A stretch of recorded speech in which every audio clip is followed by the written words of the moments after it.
about trust and visibility and assurance.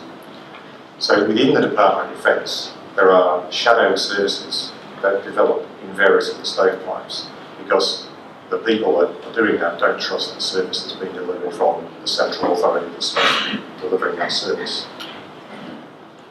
So as we build an integrated service delivery system, we need to have a better conversation with our internal customers. So in the base services sense, where we have industry delivering the majority of our services, we think we have a clear understanding of what we do. We have a contract, and of course the contract identifies what the services are. But in fact, as we rolled out the recent base service contracts over the last, about a year ago, we discovered that some of our customers had a thirst for more information about what those services were in detail. So where we might have specified cleaning to an industry standard, our customers wanted to know, well, how often are things going to be cleaned, and how many layers are there on the toilet bowl.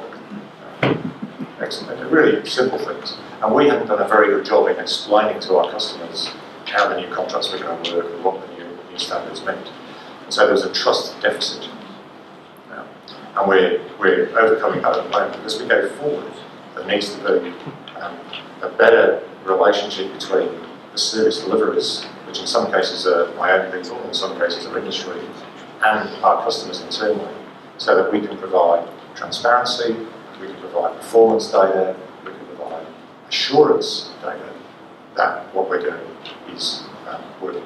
And it's particularly important for Navy and Air Force in those technical areas where how do we assure the Air Force that the runway lights are going to work, the air traffic control systems won't stop working because there's power failures, the runways are going to be safe.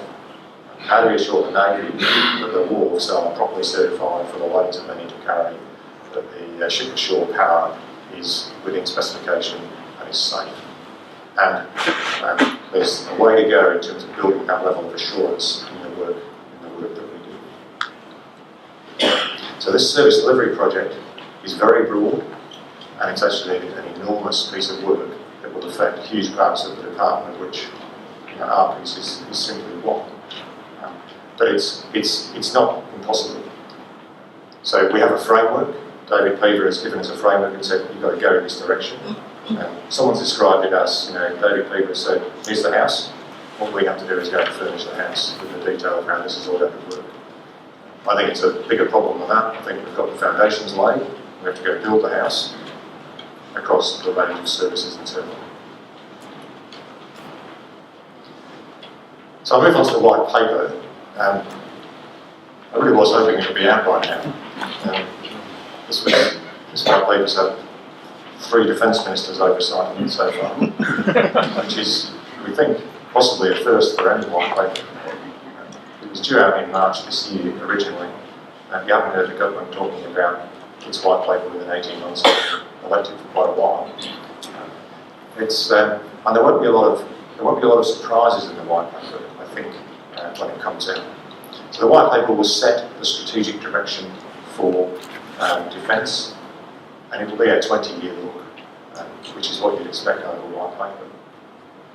It will define our military strategy, and it will define a military force structure that underpins that strategy. It will clearly recognise the need for partnerships with industry, particularly in the capability space, but in a broad sense, and hence there will be a public version of the white paper with this integrated investment plan embedded in it. The fine detail of that is still emerging. We are still, if we were doing this a week and a half ago, I'd be quite confident that we were still producing the white paper this year. Clearly with a new minister, she will need to have a look at it, and just whether that adds any further delay into the publication or not, I don't know. But we were expecting it late October this year. It continues the government's pledge to rise defence spending to 2% of GDP. In fact, the Minister for Defence said in a speech about 4 weeks ago, in fact, that the overall spend will go slightly above 2% of GDP in some of the forward estimates years.